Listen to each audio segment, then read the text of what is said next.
দিনের মতন অনেক সকালবেলা ঘুম থেকে উঠে পড়েছিলাম, একটু হাঁটাহাঁটি করে বাড়ি ফিরে সকালে টিফিনে আজকে বানিয়েছিলাম ঘুগনি, তার সঙ্গে নিয়েছি লুচি আর রসগোল্লা। আর এই রসগোল্লাটা দেখতে পাচ্ছ একদিকে চকলেট কালার একদিকে সাদা কালার, এটা খেতে কিন্তু দারুণ লাগে। এই যে দেখো আজকে সুন্দর করে ঠাকুর পুজো দিয়েছি, আর এই যে কাপ ধুনোটা জ্বালিয়েছি, আর এর মধ্যে না উপর থেকে একটুখানি ধুনো দিয়ে দিয়েছি, গন্ধটা এত সুন্দর আসে।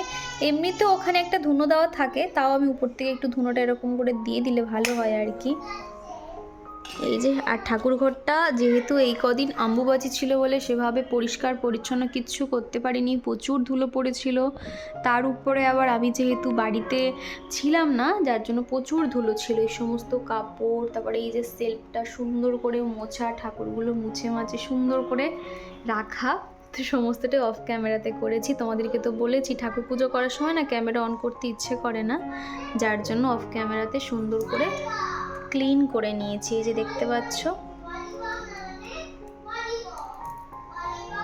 ঠাকুরের এই জায়গাটা একটুখানি। আর এদিকে দেখো না একটা জিনিস হয়েছে, আমি মানে এত খারাপ লাগছে। এই যে দেখো আমি এখানে একটা যে তুলসী গাছ লাগিয়েছিলাম, বাড়িতে ছিলাম না, মানে মোটামুটি মাটিতে কিন্তু জল ঠিকঠাকই ছিল, কিন্তু কেন যে গাছটা মরে গেল বুঝতে পারলাম না। হয়তো দরজা জানালা বন্ধ ছিল 2-3 দিন মতন, তার উপরে সেরকম গাছের মানে গাছটা তো আমি বাইরে রাখতাম, সেভাবে তো রোদ পেত না, তো ঘরে ছিল বলে হয়তো জানি না কি করে মারা গেল। তো আরও একটা তুলসী গাছ লাগাতে হবে আর কি। তো এই যে দেখো আমার ছোট্ট ঠাকুর ঘরটা এইভাবে সুন্দর করে গুছিয়ে নিয়েছি। আর হ্যাঁ, আজকের দিনটা কিন্তু শুক্রবার। তোমরা যেহেতু জানো যে বৃহস্পতিবার পর্যন্ত অম্বুবাচী লেগেছিল, যার জন্য বৃহস্পতিবারে মা লক্ষ্মীর ঘট পাতা কিংবা ঠাকুর ঘর পরিষ্কার করা কোনো রকম কিচ্ছু করতে পারিনি। সেই জন্য শুক্রবারে সুন্দর করে ঠাকুরের আসন চেঞ্জ করা, ঠাকুর ঘর পরিষ্কার করা, মানে যেটা বৃহস্পতিবার করে থাকি সেটা আজকেই করে নিয়েছি। আর আজকে হঠাৎ মনে হলো যে শর্টকাটে কিছু একটা রান্না করে নিই, কেননা রাতে আবার কিছু বানাতে হবে, মানে ওই আলুর দম বা রুটি এরকম কিছু সামথিং বানাতে হবে। তো সেই জন্য মা ছেলের জন্য আজকে দুপুরে বানিয়ে নিয়েছিলাম খিচুড়ি। আর এই যে হাতে মাখা এরকম খিচুড়ি না দারুণ লাগে কিন্তু টেস্টি। আর আমার যেহেতু এরকম ইলেকট্রিক একটা কেটেল রয়েছে, তার জন্য অনেকটাই সুবিধা হয়। এদিকে চাল ডাল হলুদ গুঁড়ো লঙ্কা গুঁড়ো জিরে ধনে সমস্তটাই কিন্তু আমি দিয়ে দিয়েছিলাম। আর এখানে সবজি ঘরে সেরকম কিছু ছিল না, একটু গাজর দিয়েছিলাম, তার সঙ্গে আলু আর একটু পেঁয়াজ কুচি দিয়েছিলাম, আর একটু সর্ষের তেল দিয়ে ভালো করে মাখিয়ে নিয়েছি। চলো এটাকে এবার বসিয়ে দেবো। Good morning Chiku. Good morning. কি করছো? বই পড়ছো? আজকে কি ডে?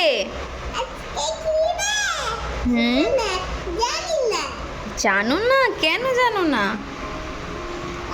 আজকে চিকু অনেক সকাল সকাল ঘুম থেকে উঠে পড়েছে, আর ওর চুলগুলো এতটাই বড় হয়ে গেছে সেই জন্য আমি একটু ঝুঁটি বেঁধে দিয়েছি। সবাইকে দেখাও তো তোমার মুখটা কেমন লাগছে। বাহ, খুব কিউট লাগছে তো। বলি বাবালে। চিকু এখন পড়াশুনো করছে। ব্রাশ করার পরে জল দিয়েছিলাম, চিকু জলটা খায়নি। তারপরে এখন চিকুর জন্য দুধ গরম করতে বসিয়েছি, তাই তো? দেখো এইটুখানি একটা পুচকুর এতগুলো বই, 10খানা বই, কবে যে আমি এগুলো সব সিলেবাসগুলো শেষ করব, কবে যে ওই যে মাথার মধ্যে ঢোকাতে পারবো, সেটাই এখন চিন্তার বিষয়, তাই তো? কোথা থেকে শিখলি? আচ্ছা, এটা কি বলো তো? স্ক্রাব। এগুলো সব শেখাতে হবে, তাই তো? ভাবি ওই সবাইকে ওইটা শুনিয়ে দাও তো। Thank you God. হ্যাঁ, লেডিবাগ বলে। পোকামাকড় খায়।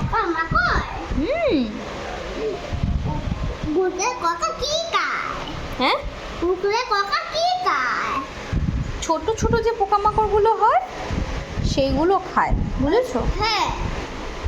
ও এখন বাচ্চাদের সেই বয়সটাতে আছে যেই বয়সে বাচ্চারা বক বক করে মাথা খারাপ করে দেয়। আগে তো চিকু এত কথা বলতে পারতো না, এখন অনেক কিছু বলতে শিখেছে। আর ওর মনে এখন প্রচুর প্রশ্ন, এই পোকাটা কি খায়, ওটা কি খায়, ওটা কেন হয়, সারাদিন তার যে মাথা থেকে কত প্রশ্ন বার হয় আর আমি কত উত্তর দেব। মাঝে মধ্যে বলি যে ভাবি তুমি একটু চুপ করো। তো এরকমই বকবক করতে থাকে আর কি। তো ওদিকে এখন পড়াশুনো করছে আর আমি চলে এসেছি এখন টুকটুক করে কাজকর্ম সেরে নেব। সকালের যেটা সবথেকে বড় কাজ ঠাকুর পুজো করা, নিজের স্নান টান করা, এগুলো আর কি হয়ে গেছে। সকালের টিফিনে তো দেখলেই বানিয়েছিলাম। তো আর আজকে তো হালকা ফুলকা দুপুরের লাঞ্চে রয়েছে খিচুড়ি আর তার সঙ্গে ডিম সিদ্ধ করে নেব, ওটাই আর কি। তো সেই জন্য ধীরে সুস্থিতে আজকে ঘরটাকে সুন্দর করে গোছাবো। তার সঙ্গে আজকের ভিডিওতে শেয়ার করব যে সবসময় তো তোমরা আমার গোছানো ঘর বাড়ি দেখো, তাই না? আজকে দেখবে পুরো অগোছালো ঘর, সকালের দিকটা কি অবস্থা হয়ে থাকে আর আমি কতটা গুছিয়ে রাখি। কেননা অনেকেই তোমরা আছো আমার কাজকর্ম দেখে অনেক মোটিভেট হও, আর এই জিনিসগুলো দেখলে তোমাদেরও মনে হবে যে না, সবার বাড়ি কিন্তু অগোছালো ঘর বাড়ি গুছিয়ে রাখা, প্রত্যেকটা জিনিস জায়গায় রাখা। আমার এই কাজগুলো শুরু করি আমি আমার বেডরুম থেকে। কেননা বেডরুমটা তো দেখবে একটা মাস্টার বেডরুম কিন্তু ঘরের লুকসটা অনেকটাই চেঞ্জ করে দেয়। সেই জন্য আগে বেডটা ক্লিন করে নিচ্ছি, তারপর বাদবাকি জিনিসগুলো জায়গায় রাখবো। আর এই দরজাটার পেছনে অনেক জিনিসপত্র রাখা হয়, ওই যে হ্যান্ড ডাস্টার যেটা রয়েছে বা বিছানা ঝাড়ার ঝাড়ু, ওগুলো ওখানেই হ্যাং করে রাখি। আর শোকেসের পাশে যে টুলটা দেখলে ওখানে টুকটাক বালিশ কাঁথা এগুলো আর কি রাখা হয়। আর এদিকে যে পাখাটা দেখলে এটা আমাদের বিছানার মধ্যে এই পাখাটা নেওয়া হয়, মোটামুটি 2টো করে পাখা চলে। তো সেই জন্য এই পাখাটার তারটা অনেকটা বড়, তো এরকম গুটিয়ে রেখে দিলাম। আর এদিকে আমার যে কম্পিউটার টেবিলটা আছে দেখতে পাচ্ছ, এখানে কয়েকটা জিনিসপত্র অগোছালো হয়ে আছে, সেগুলোকে এখন জায়গায় রেখে দিচ্ছি। ল্যাপটপটা যেখান থেকে মানে এ বাড়িতে আসা হয়েছে প্রায় 2 মাস হয়ে গেল, ল্যাপটপটা যে চালাবো করে আর অনই করা হচ্ছিল না। সেই জন্য কালকে রাত্রিবেলা চিকুকে ল্যাপটপে একটু কার্টুন চালিয়ে দিয়েছিলাম, ও ওখানে দেখছিল। তো সেটা এখন ঢাকা দিয়ে রেখে দিচ্ছি। আমাদের ঘরে অনেক জিনিসপত্র আছে যেগুলো না ব্যবহার করতে করতে না আজকে সেগুলো খারাপ হয়ে পড়ে রয়েছে। প্রথমত একটা ডিএসএলআর ক্যামেরা, তারপরে এই ল্যাপটপটা তো অনেকবার খারাপ হয়ে গেছিলো, সারানো হয়েছে। তার উপরে একটা ট্যাব, একটা এক্সট্রা ফোন পড়ে রয়েছে, যার জন্য না মাঝে মধ্যে অল্টারনেট করে ইউজ করতে হয়। যে কোনো জিনিস দেখবে, মানে জিনিস বলো কিংবা মানুষের ক্ষেত্রে বলো বা সম্পর্কের ক্ষেত্রে বলো, যত্ন না নিলে কিন্তু সেটা কখনোই আমাদের কাছে থাকবে না, তাই না? তবে ভেবেছি যে ডিএসএলআর ক্যামেরাটা ওটা আমি খারাপ হতে দেবো না, মোটামুটি সবই ঠিক আছে, তবে পিকচারটা ক্লিয়ার আসছে না, ওই ক্যামেরাটা একটু দোকানে দিতে হবে। এদিকে টেবিলের অবস্থাটা প্রত্যেক দিন সকালবেলা এরকম অবস্থা হয়েই থাকে, তো সেগুলোকে আমার গুছিয়ে গুছিয়ে নিতে হয়, তা না হলে অগোছালো হয়ে পড়ে থাকে। আর এই যে জামা কাপড়গুলো দেখতে পাচ্ছ, এগুলো সমস্তটাই কাচাকাচি করতে হবে, সেই জন্য ওখানে ওইভাবে ফেলা ছিল, ওটা গুছিয়ে রাখলাম। আর এদিকে দেখলাম টুথপেস্টটা এবং ব্রাশটা অন্য একটা জায়গায় রয়েছে, সেটাকে জায়গায় রেখে দিলাম। আর এখন এই যে আমার যে টেবিলটা দেখছো, এই টেবিলের যে কভারটা দেওয়া আছে না, মাঝে মধ্যে জলটা টেবিলের উপরে থেকে যায়, পাতলা হয়ে গেছে তো কভারটা, তো সেই কারণে এরকম ফোল্ড করে রেখে দিলাম, পাখা চলছে তাহলে জলটা শুকিয়ে যাবে। ভালো করে মুছে নিয়েছি।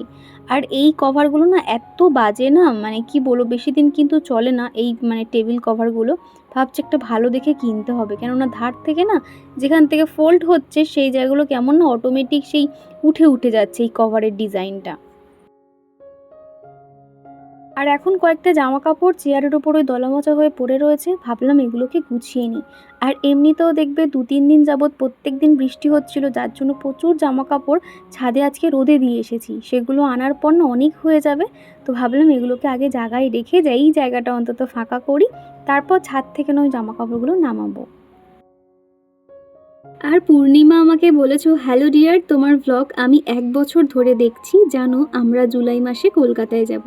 বাহ, খুব ভালো খবর গো। কলকাতাতে তোমাদের বাড়ি কোথায় অবশ্যই জানিও। আর শ্রাবণী দিদিভাই লিখেছো, অনেক দিন পর কমেন্ট করলাম, কেমন আছো? হ্যাঁ, আমরা ভালো আছি গো, তোমরা কেমন আছো অবশ্যই জানিও। আর জয়শ্রী আমাকে বলেছো, দিদি তুমি খুব কিউট দেখতে, দাদাভাই কি জব করে? প্রথমেই জানাই অসংখ্য ধন্যবাদ কমেন্ট করার জন্য। আর আসলে কি জানো তো, আমি কতটা কেমন দেখতে জানি না, তবে তোমার চোখটা অনেক সুন্দর, সেই জন্য আমাকে ভালো লেগেছে। আর এইভাবে পাশে থেকো। আর তোমাদের দাদাভাই একটা প্রাইভেট কোম্পানিতে জব করে। আচ্ছা, পূর্ণিমা আমাকে বলেছিল যে আমি হাওড়া স্টেশনের পাশে থাকবো, পারলে দেখা করো ডিয়ার, আমি আসাম গৌহাটি থাকি। বিশ্বাস করো, এটা যদি সাকরাইল স্টেশনের মতন আমাদের এই হাওড়ার ডিস্টেন্সটা হতো তাহলে আমি অবশ্যই দেখা করতাম। তবে আমি তো প্রপার হাওড়াতে থাকি না, আমি হাওড়া থেকে কয়েকটা স্টপেজ পরেই আর কি সাকরাইল স্টেশনের কাছে থাকি। তুমি যদি এরকমটা সাকরাইলে আসতে, আমি অবশ্যই তোমার সঙ্গে গিয়ে দেখা করতাম গো, আমারও ভালো লাগতো। এদিকে জামা কাপড়গুলো গুছিয়ে নিয়েছি, সেগুলো এখন জায়গায় রেখে দেবো। আর এই শোকেসটাতেই সমস্ত জামা কাপড় রাখা হয়, ডেইলি ওয়্যারের জামা কাপড় কিংবা টুকটাক এদিক ওদিক দেওয়ার জন্য জামা কাপড় এখানেই রাখা হয়। সেই জন্য না প্রত্যেকটা পাটে পাটে গুছিয়ে রাখতে হয়, কেননা একটু অগোছালো হলে তখন বেশি জামা কাপড় রাখা যায় না। তোমরা দেখেছিলে আমি আমার বেডরুমের জন্য একটা কার্টেন অর্ডার করেছিলাম। মোটামুটি একটা জানালাতে তো মানে 2টো করে কার্টেন লাগে, তো আরও একটা কিন্তু চলে এসেছে। ফার্স্টে একটা এসেছিলো, তোমাদেরকে আমি ওপেনিং করে দেখিয়েছিলাম, তবে এইটাও সেম নিয়েছি, কিন্তু এটা এখন আর খুলছি না। যখন রুমটাকে ডেকোরেশন করব তখন তোমাদেরকে দেখাবো। তবে এখন রুম ডেকোরেশন করার কোনো ইচ্ছে নেই, মানে কোনো একটা অনুষ্ঠান থাকলে তখন রুমটা ডেকোরেশন করবো, কেননা সামনেই আসছে বর্ষাকাল। আর দেখবে ওই হঠাৎ হঠাৎ বৃষ্টি চলে আসে, বৃষ্টির ঝাড় এলে না মানে পর্দাগুলোতে কি হয়, ওই মানে কেমন কালচে কালচে ছোপ পড়ে যায়। আর এমনিতেও সাদা তো তো দেখা যাক। মোটামুটি এখন রুম ডেকোরেশন করার কোনো প্ল্যানিং নেই, তবে ইচ্ছা আছে কোনো একটা ভালো দিনে বা একটা কোনো স্পেশাল কিছু একটা সময় এই যে পর্দাগুলো দিয়ে রুমটাকে ডেকোরেশন করবো। এই যে দেখতে পাচ্ছ, উপর থেকে তোমরা দেখলে বুঝতে পারবে, তোমরা যারা দেখেছিলে সেম আর কি, এটাই আর কি অর্ডার করেছিলাম। তো সবই আর কি ফোনটা এলো, আমি ওই জন্য মানে পার্সেলটা আনতে গেছিলাম। তো যাই হোক, চলো। আর ঝুমা দিদিভাই বলেছো, বোন আমার কমেন্টটা তুমি পড়ো, তোমার ভিডিওতে দেখতে আমার খুব ভালো লাগে। কি জানো তো দিদিভাই, আমি প্রত্যেকের কমেন্ট কিন্তু পড়ে থাকি, চেষ্টা করি, মাঝে মধ্যে হয়তো একটা দুটো মিস হয়ে যায়, তবে তোমাদের কথা রাখার চেষ্টা করি এবং সবার কমেন্ট অবশ্যই পড়ি। তো ওদিকে তো ইলেকট্রিক কেটেলটাতে রান্না হচ্ছে, এদিকে রান্নাঘরটা ভাবলাম একটুখানি পরিষ্কার করে নিই, কেননা এই জায়গাটা একটুখানি অগোছালো হয়ে রয়েছে, কিংবা একটু ডিপ ক্লিন করতে হবে, তেল চিটচিটে ভাব হয়ে থাকে, তো তার জন্য এখন একটু পরিষ্কার করে নিচ্ছি। আর এইদিকে যে কন্টেনারগুলো না মানে ভিতরের দিকে রাখতে হয়, একটা কিছু বার করতে গেলে না নিচে বসে বার করতে হয়, মাঝে মধ্যে না চিকুর পাপা একটা কন্টেনার বার করতে গিয়ে বাকিগুলোকে এদিক ওদিক অগোছালো করে ফেলে। কি করব, আগে যেরকম অন্য বাড়িতে যেরকম সেলফ করা ছিল, দাঁড়িয়ে দাঁড়িয়ে আমরা কন্টেনারগুলো নামাতে পারতাম, তবে এখানে তো এমনটা হয় না। কিছু বার করতে গেলে কন্টেনারগুলো সরিয়ে তারপর সেটাকে বার করতে হয়। আর এখন এই যে এক ঝুড়ি বাসন ছিল, সেগুলোকে এখন জায়গায় রেখে দিচ্ছি এদিক ওদিক করে। আর ঐন্দ্রিলা দিদিভাই লিখেছো, খুব ভালো লাগলো, এগিয়ে যাও, তোমার জন্য অনেক শুভকামনা রইল। থ্যাংক ইউ দিদিভাই, তোমরা এইভাবেই পাশে থেকো আর এত সুন্দর সুন্দর কমেন্ট করতে থাকো। এখন করে যে সকালবেলা উঠে বাইরে হাঁটাহাঁটি করতে যাচ্ছি, এটা কিন্তু চিকুর পাপা নিজেও জানে না। আসলে ও তো ঘুমিয়ে থাকে, আর ওর ঘুম থেকে ওঠার আগেই আমি চলে আসি, মোটামুটি হাঁটা হয়ে যায়।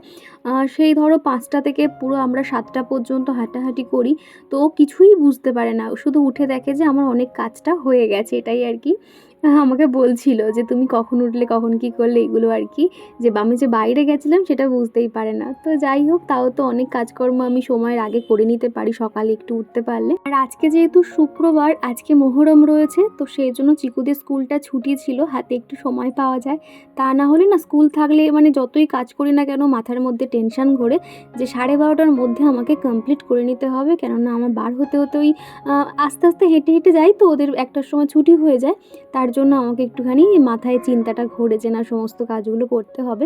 তবে আজকের কিন্তু কোনো রকম স্কুল নেই, আমাকে বাইরেও যেতে হবে না, তার জন্য কাজগুলোকে একদম ডিপ ক্লিন করার চেষ্টা করছি। আর এদিকে এই যে গ্লাসটা দেখতে পাচ্ছ, এর মধ্যে আমি ইসবগুল এবং বাতাসা ভিজিয়ে রেখে দিচ্ছি। চিকুর পাপা প্রত্যেক দিন রাত্রিবেলা এসে কিছু না কিছু এরকম জল খায়, যেমন ধরো মেথি মৌরির জল বা কিংবা মিছরির জল, বাতাসার জল, কিছু একটা বানিয়ে রাখি। আর এখন করে এটা রেখে দিলাম এই কারণে, কেননা বিকালের দিকে আমার সবসময় মনে থাকে না, সেই জন্য যখনই খেয়াল পড়ে ওর জন্য এরকম জলটা রেডি করে ফ্রিজে রেখে দিই। আর এদিকে যে আমাদের প্রত্যেক দিন তো সকালে চা বানানোই হয়, ওই চায়ের পাতাগুলো না আমি একদমই ফেলি না, গাছের গোড়াতে দিয়ে দিই, ওই সারের কাজ করে আর কি। তো চা পাতাটা দেখলে ভালো করে ধুয়ে নিয়েছিলাম, নিয়ে আর কি ওই টবের মধ্যে দিয়ে এসেছিলাম। এদিকে জল ভরবো, দেখছি কি ব্যারেলে একদমই জল নেই। আর আমি এই প্রথমবার ব্যারেল ওল্টাচ্ছি, জানো তো। আসলে কি হয় না, যখন মনে হয় যে শরীরটা ফিট থাকে, মনে হয় আমি পারবো, তা না হলে এই যে 20 লিটার ব্যারেল কিন্তু প্রচুর ভারী হয়, দেখবে আমি তো আগে কখনো করিনি, তো তবে আজকে করে ভাবছি যে বা আমি এটা পেরে গেলাম, এরকম মনে হচ্ছিল আর কি। আর এই যে আমি ব্যারেল উল্টেছি এই কথাটা শুনলে চিকুর বাবা কিন্তু একটু খুশি হয়ে যাবে। আসলে না ও সবসময় আমাকে বোঝায় যে তুমি একা একা সব কিছু করতে শেখো, তুমি কখনোই আমার উপরে ডিপেন্ড করবে না। একটা কোথাও যাওয়ার হলে আমাকে বলে তুমি একা চলে যাও, বা এই যে প্রথমবার আমি যে পুরো জার্নিটা মানে যখন আমি বাড়িতে গেছিলাম আর কি, আমি একা একা কখনো ওরকম মানে বাড়িতে যেতাম না। এখান থেকে ধরো শিয়ালদা থেকে কিন্তু কেউ না কেউ নিতে আসতো, তবে এই নিয়ে দ্বিতীয়বার হলো আমি টোটাল রাস্তাটা একা একাই চিকুকে নিয়ে যাচ্ছি। তো এই জিনিসগুলো না সত্যি আমার কথা বলতে চিকুর পাপাই কিন্তু আমাকে ভরসা দেয়, সাপোর্ট করে, তার জন্য কিন্তু আমি একা একা সমস্তটা করতে পারি। আগে তো আমি এক পাও কোথাও মানে ওকে ছাড়া চলতে পারতাম না, ভাবতে পারতাম না। তবে এখন যেহেতু চিকু অনেকটা বড় হয়েছে, একটু ভরসা পাই আর ওর সাপোর্ট পাই, সেই জন্য কিন্তু এখন আমি অনেক কিছু একা একা করতে পারি, ওর ভরসায় আমাকে আর থাকতে হয় না। এই ঘরটা দেখতে পাচ্ছ, চিকুর এই বই খাতা, এদিকে খেলনা, চারিদিকে অগোছালো হয়ে রয়েছে। এখন ঝটপট কিন্তু এটাকে গুছিয়ে নিচ্ছি। ঘরবাড়ি দেখবে গোছানো থাকলে সেটা যদি খানিকক্ষণের জন্য অগোছালো হয়, সাথে সাথে যদি সেই কাজটা আমরা করে নিতে পারি, তাহলে কিন্তু অতটা আর অগোছালো বলে মনে হয় না। তো এই যে দেখতে পাচ্ছ খেলনাগুলো এখন বাইরে রেখে দিয়ে আসবো, আর তারপরে সমস্ত ঘর বারান্দা ঝাড় দিয়ে দেবো। মোটামুটি সকালে ডাস্টিংয়ের কাজ এবং জিনিসপত্র গোছানোর কাজ কিন্তু আমার কমপ্লিট। শুধুমাত্র এবার ঘরটা ঝাড় দিলেই মোটামুটি হয়ে যাবে। আগের দিনের ভিডিওতে বন্দনা দিদিভাই আমাকে একটা সুন্দর কমেন্ট করেছিল, তো সেটা না আমি বি ওয়ার্ডটা দেখে আমি বন্দি পাখি আইডি একটা দিদি আছে, আমি ওনার কথা বলে দিয়েছিলাম। বন্দনা চক্রবর্তী দিদিভাই আমাকে লিখেছো, তোমার ভিডিওটা দেখলাম খুব ভালো লাগলো, তোমার ভিডিও দেখতে আমার খুব ভালো লাগে, আর তোমার টি শার্টের কালারটা খুব সুন্দর, আমার তো খুব পছন্দর কালার। তো থ্যাংক ইউ দিদিভাই, এইভাবেই পাশে থেকো, সুন্দর সুন্দর কমেন্ট করতে থেকো। আর আগের দিনে ভুল করে তোমার নামটা অন্য একটা নাম বলে দিয়েছিলাম, তার জন্য সরি গো। আসলে তোমরা অনেকেই কমেন্ট করো, তো তার জন্য হয়তো একটু এদিক ওদিক হয়ে যায়, তবে তোমরা প্লিজ একটু অ্যাডজাস্ট করে নেবে।